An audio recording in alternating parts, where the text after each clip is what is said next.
Hello, everyone. My name is Suraya, and welcome to Pandemic Retrospectives, reflections on best practices that supported mental health and wellness during the pandemic. And for this project, we asked staff to share their reflections on different aspects of their pandemic journey and created a booklet that captures and summarizes some of what you all came up with. So I'm very grateful to everyone who contributed. Please check out the book that will be sent to you by Arlene Trimble.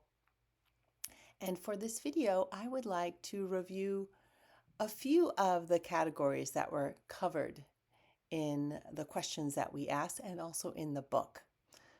Let's start with a simple breathing exercise. So go ahead and either with eyes closed or eyes open, connect to your breath and connect to your body as your body is breathed by the breath.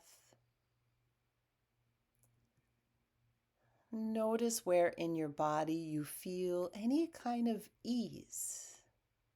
Breathe into that. And now also notice where in your body you feel any kind of tension. For example, I feel some tension in my lower back, a little bit in my shoulders. Where do you feel some tension? Breathe into that. Beautiful. And now let's practice an exercise called bubble breathing, where I invite you to visualize the tension that's in your body. And you're going to imagine lifting it up out of your body. Take a breath in, and on your exhale, you'll blow like you're blowing a bubble and release all that tension out into space to be composted. Okay, so let's try it twice together. Go ahead and breathe into all that tension that you're aware of. Imagine you're gathering it into a bubble and exhale. You can add an arm movement if you wish. Let all that tension go into the bubble and float on off. One more time. Inhale and exhale. Beautiful. So that's the bubble breath for managing tension, anxiety, or any kind of distress inside. So today I would like to talk about three things that were asked in our pandemic retrospectives survey.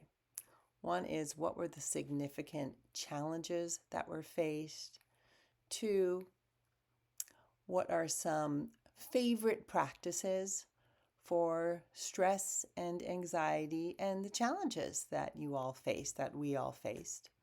And number three, what's some wisdom you would offer to future staff who might be facing a similar kind of challenge?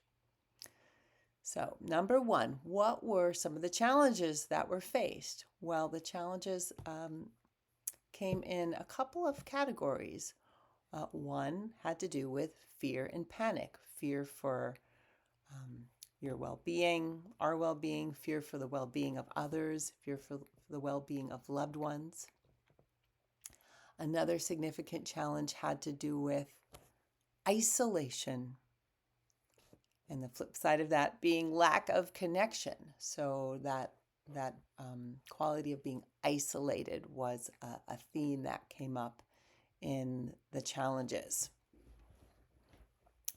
Some of you mentioned more specific challenges around finances or job pressure. But generally, the main challenges centered in social isolation and fear and panic, or fear and anxiety as well. So, number two, what were some favorite practices to manage stress, anxiety, the difficulties that came up? Well, for the favorite practices, there were a couple different categories as well. One had to do with taking care of social needs and making sure you stayed connected. That was a theme across a lot of people shared.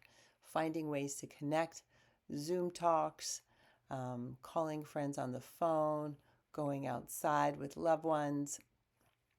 So, taking care of your social needs and taking care of others as well. And another way a lot of you supported your physical needs was through connecting with nature, movement, exercise, bike riding, dancing, yoga. That was another theme that came up in terms of how you managed and coped. A third category had to do with connecting to a faith practice. That was also a thread, whatever your faith practice might be. Okay, so moving on to part 3, wisdom for the future. What are some simple wisdom you might offer for the future? Well, in the book there are quotations from different ones of you who shared some lovely, lovely wisdom. I'm not going to share all of that here. You can look at the book. But I want to share 2 quotes that were shared by staff. One is to remember you are not alone and nothing is permanent. You are not alone and nothing is permanent. That's an anonymous quote. And a second piece of wisdom in the form of a quotation goes like this. If you have water and tea, sorry, I got to start again. If you have bread and water, it can easily turn into tea and toast. If you have bread and water, it can easily turn into tea and toast. Okay, so I invite you to feel into how that wisdom resonates for you. Let's finish with one more bubble breath. Take a deep breath in. And bring all that remaining tension that's in there up and exhale like you're blowing it into a bubble.